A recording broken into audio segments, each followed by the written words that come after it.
You're welcome to Nisinuga Reflections, where we talk about matters that touch the heart, that affects your life. You have only one life to live, and you have to live it well.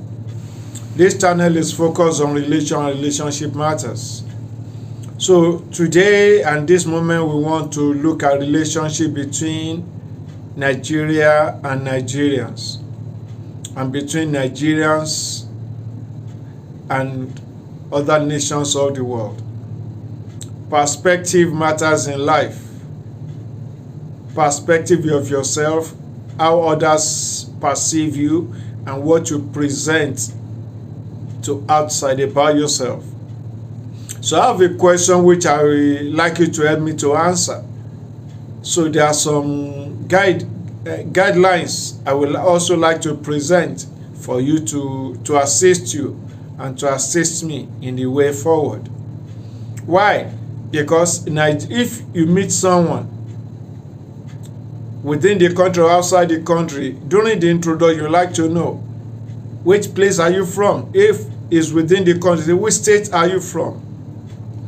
Which tribe do you belong to? And if it's outside the country, which country are you from?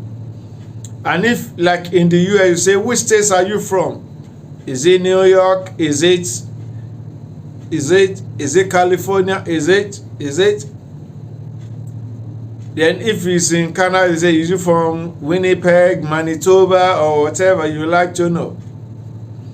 And that will give you some idea, some perspective also. That's why we ask, is Nigeria a banana nation, a banana country? Or does it show some attributes of banana country or banana nation? Or is it sliding towards the description of a banana nation? This question is very important because I've been hearing some things, some comments in the last couple of months that Nigeria and Nigerian government are behaving like that, like banana nation, banana country, banana government. But it's good to put things in perspective as we are moving towards 2027 when we plan to have the new election for the new set of executive to take over the reins of the country.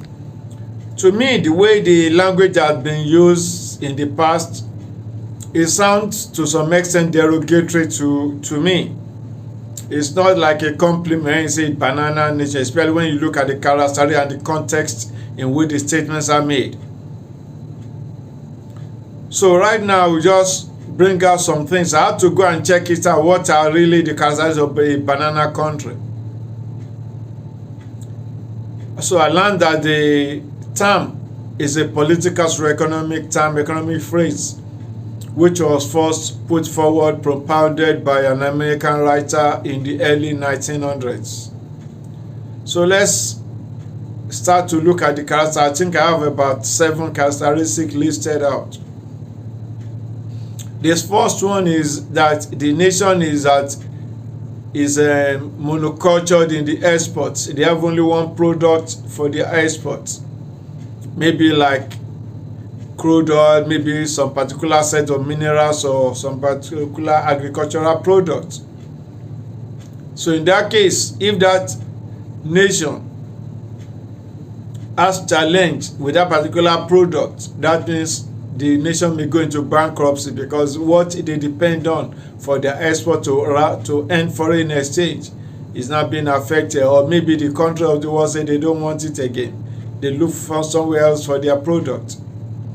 Like in these days of crude oil now, when people are looking for alternative source of renewable energy, going for solar energy, wind energy, instead of powering their vehicles with petrol, with fossil fuel, is now going towards using electric, that's battery. So we can see what happens then to the fossil fuel. So the second factor, apart from being monocultured in the export, is the weak democratic institution. We say they are practicing democracy, but this is actually democracy. What format does the election take? Do we have credible elections? Are votes being bought? Is the electoral body independent enough to be able to organize fair election? Are opponents intimidated in any way? So election may be existing, but if it's often manipulated, then if the rule of law is weak in the land, and then if the government institutions are vulnerable to management and to being defiled or being manipulated, then there may be challenges. Then if we have weak democratic institution, democratic structure, then if corruption is prevalent in the land, that before things can be achieved, before things can be done, both at various levels of the MD, that's ministry, departments and agencies in the land, even in the political sector, even in the assembly, then corruption pervades, then there's a challenge in that line. So, and if a small group of politicians or business gurus are ruling the economy, then there may be a problem.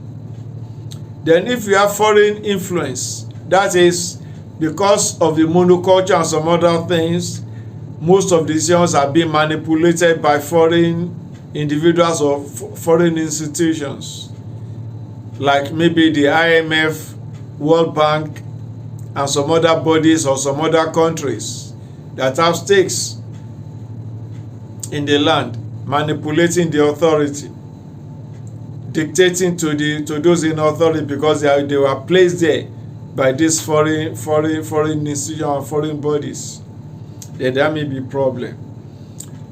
Another factor, if there's large wealth inequality in the land, that is, the wealth of the land is being monopolized by a few elites, and they're doing it to the detriment of the whole nation, then there may be problem.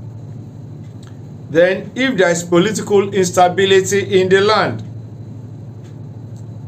so then if civil unrest is prevalent in the land almost every week, every month, the CSO, that civil society organization and some other bodies are always clamoring for one thing or other, that poor economy, we want change for this, we want change for that, there is always unrest, always protest of one form or the other. That may soon lead to anarchy. So that's a factor that needs to be looked at. So then if the governance is weak, the populace don't have trust in the people that are in the seat of power, then there may be problem. They don't believe what to say. So instead of having finished goods, having good manufacturing industries in the land, you based on just majoring on exporting raw materials, then that nation is shooting itself in the leg, because you export majorly raw materials and you import the finished products, and you are paying times 3 or times 10. Then you are losing foreign exchange, isn't it? In today's parlance, we may just summarize these characteristics of banana government into this about 5. Number 1, that corruption is widespread, is very prevalent in the land. The institutions are weak, like the judiciary system is weak, the rule of law is not established, the security system is weak, there's no proper monitoring, the investigations are not thorough. Then it is people that are guilty, sometimes are set free because they have money to buy themselves out. Then we have powerful interests dominating the government and ruling and thus determining what they want in the land. Then the economic wealth of the nation is concentrated just in the hand of a very few, and natural resources don't translate into growth and development in the land. Then we can say there's problem in the land. So, but Banana Republic is not a country that is poor. It's not defined by poverty. It's not defined by the export products majorly or economic challenges. It is determined mainly by economic independence. If the country is not economic independent by itself, it's dependent on other nations for things that make the economy to grow. That if those countries now decide not to do business with the country, that means the country is likely to collapse. So the country has to be self-sufficient in some of the major things that make the country to function.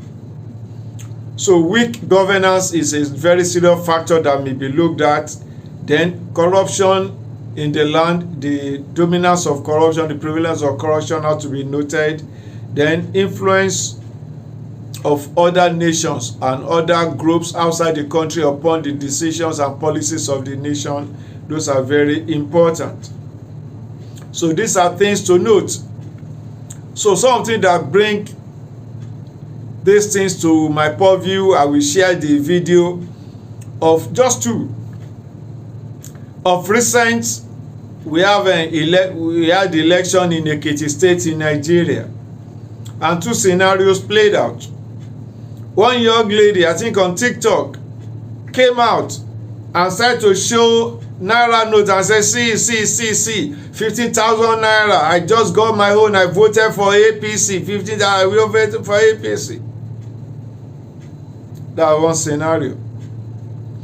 The other one, another lady came out and said, well, you can't buy my vote. You can't buy my conscience. I'm not going to collect the money and I'm going to vote for who I want to vote for. Those are two different scenarios. Well, the challenge is, how can, in this modern day, people come to voting center carrying bags of money and showing practically and physically that collect 15,000 Naira, vote for this party. Collect this amount of vote for this party. Are doing it practically for people to see openly like that. What gives? That is the question that I would like to help me to answer. APC for life, APC for life. 15 pa, 1 vote. 15 pa, shey dey whine me. APC for what? For life. It's not good enough. People carried money because they want to buy their votes. But I told them I cannot sell my votes. But I want to vote for my conscience. Because your conscience will linger forever. The person that you didn't vote for and you went ahead to the other party, you collect money. Such a person is deceiving him or herself. But at this rate of polling booth, I don't know for further, but what I'm witnessing today is not comfort in our polling booth here. And all these observers they brought for us is like they are not fair enough for this election. Yes, I can say it can go like they are not fair enough because most of them they are one side party. And which it shouldn't be. We are one Nigeria. We are good. We call ourselves a good citizen. We should not be partial in voting for the person that we want to vote for.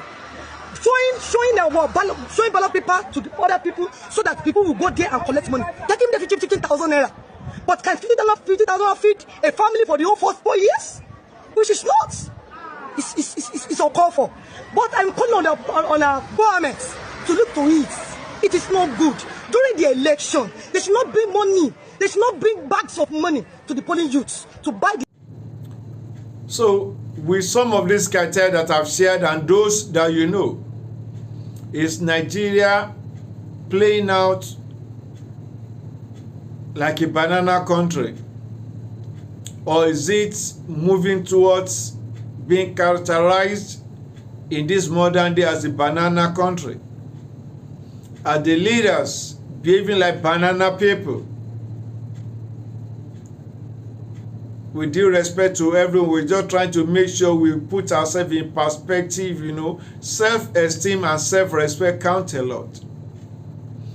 If you are stealing, you are taking other people's property without their permission, and you are flaunting the stolen goods publicly, and people now call you a thief, and you are not getting annoyed, does that make sense?